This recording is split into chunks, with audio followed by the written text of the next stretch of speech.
Joining me now, Sky's Political Editor Andrew Clennell. Andrew, welcome. We'll go to the fallout regarding those comments from Senator Price last Wednesday night, and I guess your pivotal role in exposing on Sunday an exchange that occurred between her and Alex Hawke, which then prompted a response from her that's kicked on into this week. Give us your take on where things are at tonight. Well, I think it highlights what's been bubbling under the surface for quite some time, and that's a real heavy division in the federal parliamentary Liberal Party. And as one former Liberal figure said to me last night, you've got to be unified in this situation. They're in dire straits. They've only got, I think, about 43 people across both houses, the Liberal Party. And after the 2007 Rudd result, they had 43 in the House of Reps. So I think this is very concerning where all this is going. Sussan Ley, I don't think, has a great deal of authority. She's decided to put a whole series of people from the right in portfolios that they don't want, Peta.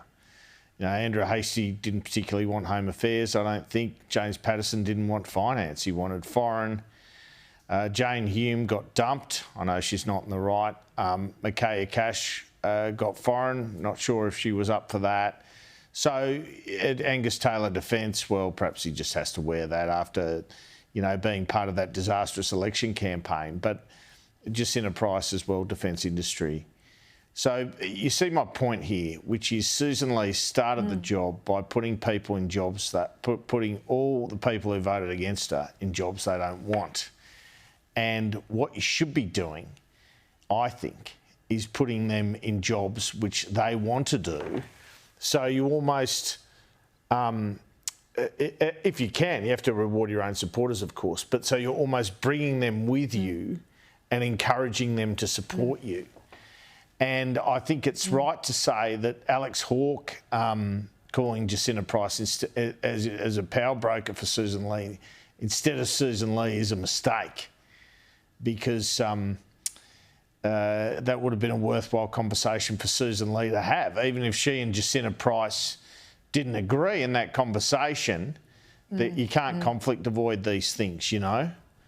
And you've got to, you know, you can ring and say, look, you know, if you don't apologise, I'm going to go out and condemn you. So let's see what you do after that. And, you know, you could even say, let's see if you're in shadow cabinet if you oppose me publicly on this. But that's what leadership is. That's what strength is. So we've had this crazy situation where Jacinta Price makes the comment, won't apologise, and then Sussan Ley kind of is out there making all these videos apologising for her. How does that work? That doesn't work, right? And that's why we're 6 days down the track and we're still on the story. I guess the concern is here too, and you make the point about factional bother boy, Alex Hawke making the call. I think if the leader had called her on Wednesday, if there was concern with those comments on Wednesday, a call from the leader saying, pull your head in and apologise, I've been there when those calls have been made, they tend to get the result you want, right? And it's nipped in the bud early. This has gone on and on and on. And, of course, when you get a call from another colleague who's not even in the senior leadership team, he's not deputy leader, he doesn't hold any sort of rank beyond just being, you know, the opposition manager of business in the parliament on a sitting day, that then falls away in terms of importance. And then when the leader doesn't ring her at all until Monday, and even when asked today, do you want her to apologise, fudges the response, you can see why this will just drag on and on and on. And, of course, the risk here is out there in the community, there's legitimate concern about the pace of Australia's immigration. And in the statistics, it's clear those numbers are borne out to back up that contention. So, you know, you're not dog whistling or anything like that. This is absolute fact. What this might do, I fear, Andrew, is spook the Libs into running away from the issue when it is a legitimate issue, like they were spooked in the campaign, couldn't even touch work from home because they'd stuffed that one up as well.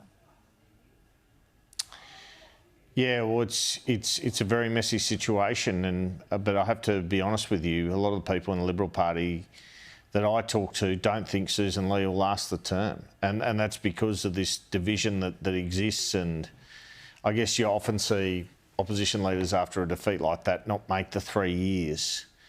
And it was a close vote. And there's just a feeling about, this is kind of an example of maybe some of the issues there. You know, you've got, you know, you can't educate someone who's been a minister in a cabinet how to be a leader. They've got to have an innate sense of what's required. Does Sussan Ley is the question. Right. Sussan Ley seems quite personable. Her personal stories come along well. She's been responded to well in the polls, but that's not your only job. Media, etc., isn't your only job. You've got to lead the party. And people like John Howard, who were the most successful of it, were always conscious that to keep the backbench happy was really important, let alone your shadow ministry. I'll leave it there. There's shrewd comments, Andrew. Thank you.